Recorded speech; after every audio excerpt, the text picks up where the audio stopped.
I was looking forward to it. I had a girl there, and it was getting pretty serious. Who knew what was in store for me and Abby? I was 26, about to make second sergeant, and I had 7 years already under my belt in the service. Once this Azincourt problem was cleaned up, there might be a future for Abby and me out among the stars. After all, I knew I would never go back to Earth to live, not in a million years. And as for Abby, she wasn't born on Earth and had never been there. She wanted to go, but I kept trying to talk her out of it. Even so, she could be stubborn at times. We'll see what happens.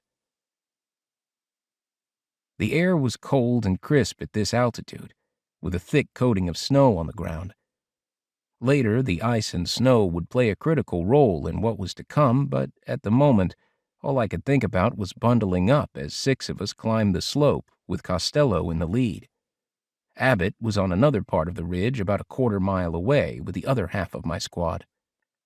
As expected, there were no signs of the Azincourt. If I hadn't already mentioned it, the Azincourt weren't dummies. They were extremely intelligent, and although they lived in a near hive-like community, they did have emotions, free will, and logic. They could read the writing on the wall, and I would have been surprised if any of them were still on the planet.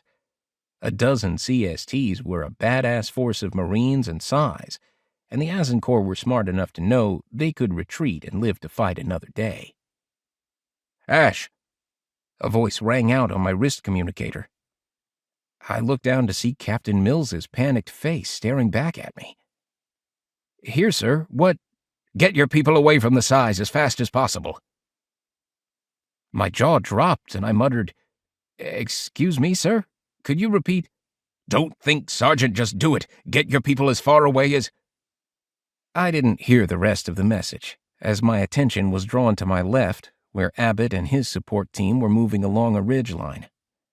I counted at least 6 incoming missile contrails dropping from the sky and aimed directly at the Cyborg. A split second later, they all hit at once.